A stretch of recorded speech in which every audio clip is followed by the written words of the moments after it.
Cool. I see it now. Yes. Yes. Guys, welcome to Dead Talk Live.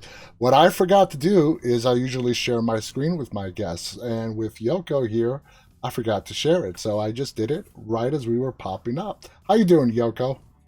I'm doing great. I'm excited to be here. This is my first time doing like a live online I chat. know, So, I know, and it's a late hour, so you know what? Everything is out the window. We're just gonna have some fun. Tonight, guys, our guest is Yoko Okumura from the movie Unseen that is coming out tomorrow, March 7th, on demand. And I saw this movie last week. I really thoroughly enjoyed it, and I'm looking forward to chatting about it tonight. And as I'm gonna ask you this first question, I'm going to crop out that bottom part, but I got to ask you this question. As I watched this film and as I saw you pop up on my screen today, I'm going to ask you something I never thought in a million years I would ask a guest. Is your favorite color green? oh man, that's a really hard one to answer. That's a controversial one. I don't know if I could help you with that, but I'm gonna have to out myself and say yes. Yes, it is. Now, green is very important to you. I saw your pictures, I saw the movie, and what does the color green just mean to you? Again, a question I never thought I would ask, but what does green mean for you? It's just something that's really kind of hard to put to words. It is a visceral love. I look at it, it makes me happy. I think ever since I was young and saw like the Disney villain neon green or like the like Simpsons nuclear power neon green, I would just be so drawn to that color. And later in life, I just kind of embraced it as an entire, personality trait and a lifestyle. I think that's great. Now, all right, let's get to this movie. We have a story about a woman who is kidnapped by her ex boyfriend. She is very nearsighted. In the process of escaping her psychopathic ex boyfriend, she breaks her glasses. She's out in the woods. She literally can't see the hand in front of her clearly. But she has her phone and she's able to dial the last number that calls her. And that's where she meets up with Sam. Uh, were you given sort of like a plot outline before you got this script? And if so, what did you think about just the general story here?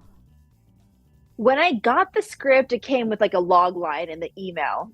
So before I read it, I kind of knew what the overall story was going to be about. And at first I was like, okay, it's two women, coming together to survive a abuser. I'm like, okay, I could do that concept. That concept seems to be under the umbrella of who I am as a director and a filmmaker. But I was like, okay, let's see if the gimmick of the we're going to be on a phone the whole time is going to, pan out. But thankfully, Brian and Sal did a great job with, scripting a really intense, fun thrill ride. And I was, yeah, pleasantly surprised and pleased. Going back to the way you shot this, your technique with the split screens is very, very reminiscent to Brian De Palma for me. That's what it reminded me of. Uh, Yeah. why do you love so much the split screens? It really worked for this film, but what's your love for doing split screens in a film? I definitely know that like back in the day, more than De Palma, actually for me it was like Michel Gondry's music videos I grew up watching, and there was Huh? like a specifically one that was like kind of a backwards forwards split screen one that I really loved back in the day, and that really stuck with me. But for this particular story, I just knew that it was going to be a necessity. Like it wasn't even like a question for me. Like if I was going to be able to connect these two women and make sure that their friendship and their bond was going to come through for the audience. That it was gonna, I'm going to have to see both of them on screen at the same time. Okay. Yeah. That makes perfect sense. So we have Emily, who is a successful, strong go-getter in life.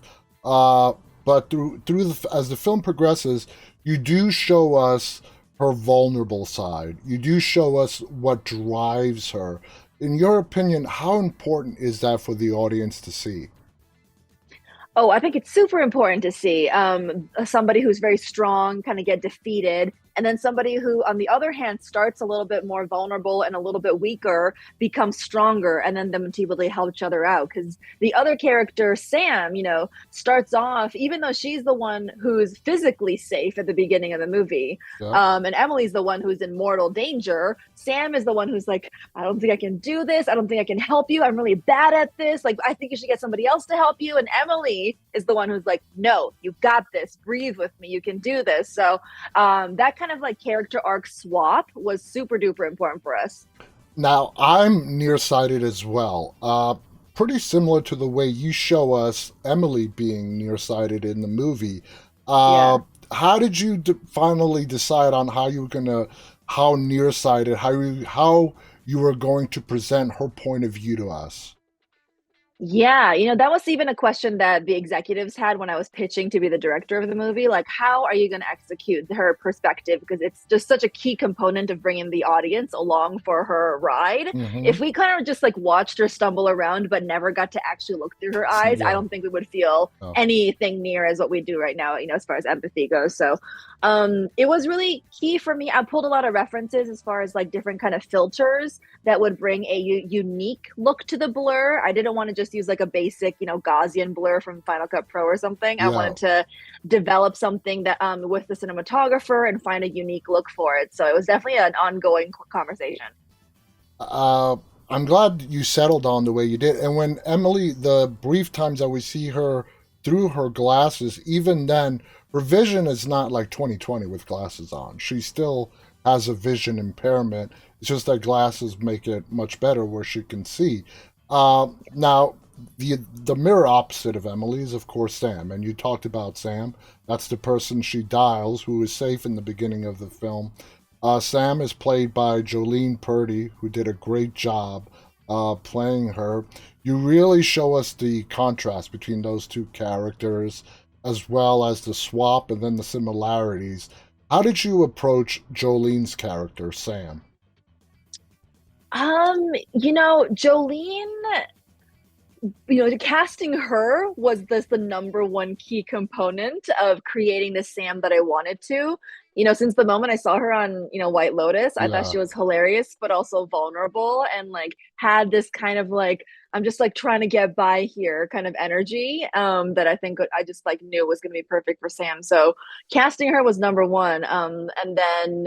But then it was just really conversations with Jolene as far as like, where is Sam coming from? Like, there's so much about these women that we don't actually explicitly talk about on Mm-hmm. screen, but we needed the actors to be able to bring emotionally, just, going through something that, we don't even know what is. And we talked a lot of actually about like, her own kind of after she had a child, she had some depressive issues and what would it be like to be kind of constantly stuck in that state and have to be working and have to be dealing with these people who are coming at her.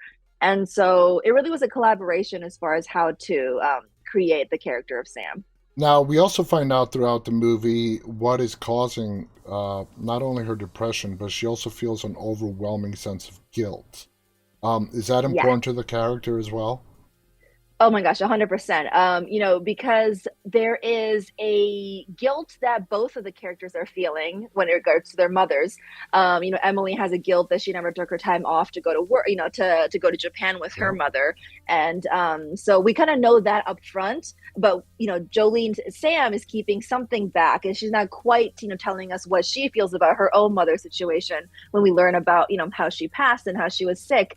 And so in a really pivotal moment, the moment that really is like the climax of Sam's, character arc of her becoming the one who's, chanting Emily on, like, get up, you can do this, Yeah. you can do this, please get up. In that moment, she has her own confession about her own guilt about something that happened with her mother when she was sick. So I think the shared guilt is a humongously important part of these characters, especially for these really, to earn these emotional moments. Absolutely. We have to talk about Missy Pyle. Yes. I mean, wow.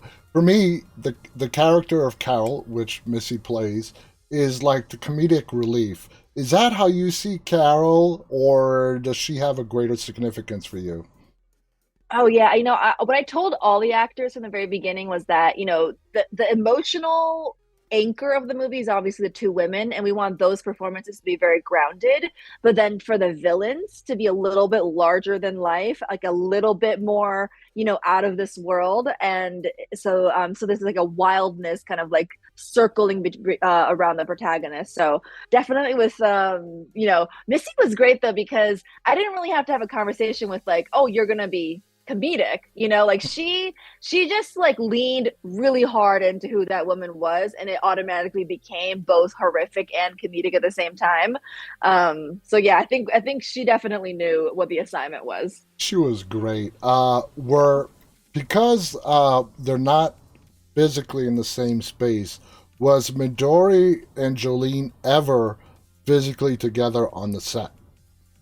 So yes, actually, we talked a lot about different ways we could shoot this movie. Like, are they actually on FaceTime? Is there a reader off screen that's not one of them? But at the end of the day, these two actors were so generous with each other. They were like, no, we want to be there together for every single scene. We want to do these scenes together, even if we're not on camera. So yeah, we shot Midori's side first, and Jolene flew out early and was like in the forest with her, just like trudging around all that, like all the bugs and all the dirt herself, like behind camera, like really just like performing the lines with her very loudly. How supportive is that? That is so awesome.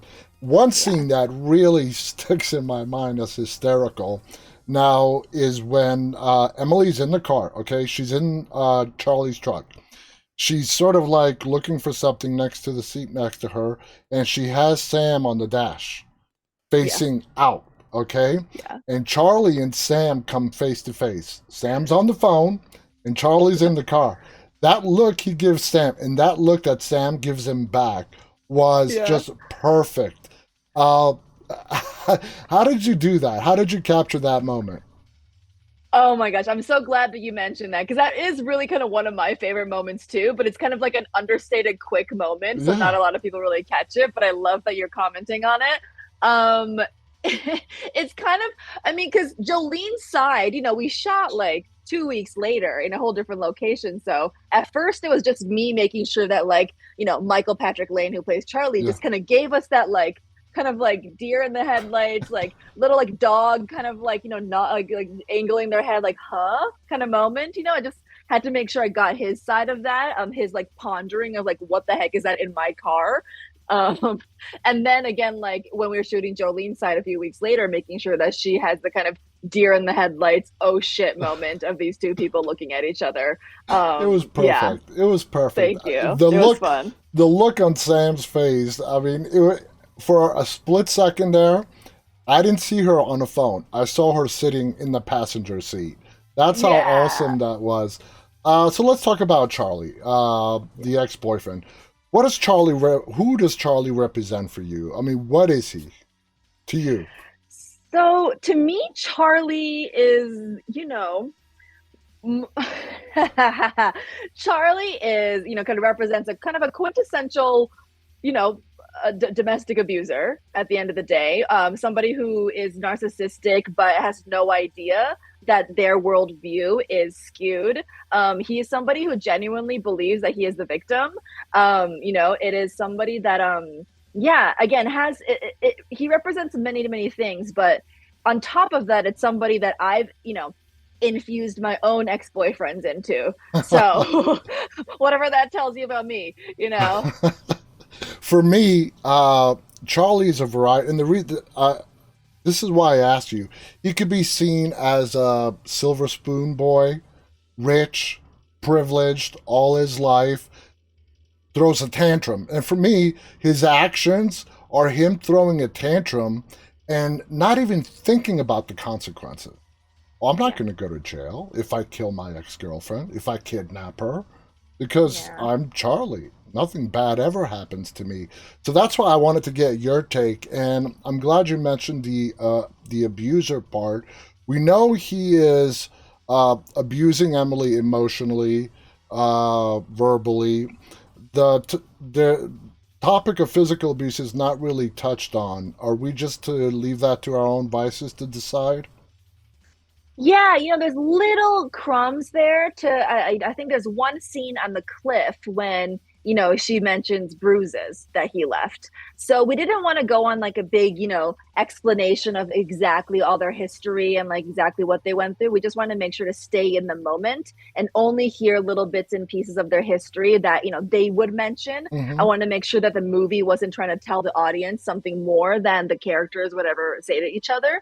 But yeah, I wanted to make sure, we, even with Charlie and Emily, we got to see them like a couple. Like they weren't arguing like, a victim and a predator and a prey, but they were arguing like they dated. They Yeah. really had a relationship, Hmm. and even with Charlie, I made sure in the beginning of the movie that we hear a little bit about where he's coming from as far as, his dad kicked him off the board and that's when she broke up with him. So then he was feeling like he was abandoned, Hmm. all those little details were necessary, I think. I'm glad you mentioned the cliff scene. I want to ask you something about the cliff scene without giving away any spoilers. When he sort of gets what we think he wants, he seems upset. He's like, Yeah. "Damn it!" Did you have a talk with Michael to have that reaction? Like, what were you trying? Because I know I had my own interpretation of why he did that. What were you trying to get Michael to portray at that moment when it happens? Yeah, our conversations, yeah, me and Michael's conversations about that moment was really about it's not about her, making her go away. It's about him getting what he wants, Mm-hmm. which is, exactly the scenario he wants is what he wants to have happen. Not any other accident, not any other, means of, getting rid of her. He has a plan and he wants to fulfill his own desires. Yeah, and if it goes any other way, he's just going to throw another tantrum. What another thing I love is you really steer away from the final girl horror tropes in this film, where you see somebody bash the bad guy over the head with a bat, drop the bat, and run. You you do the Yeah. complete opposite, which I loved watching it. And I watched this with my brother, and we both stated the same thing. Um, Yeah. was that in the script, and did you really amplify it, or was that your own touch? Oh, yeah. I think in the very early drafts, she did not defeat him directly. I think the police came.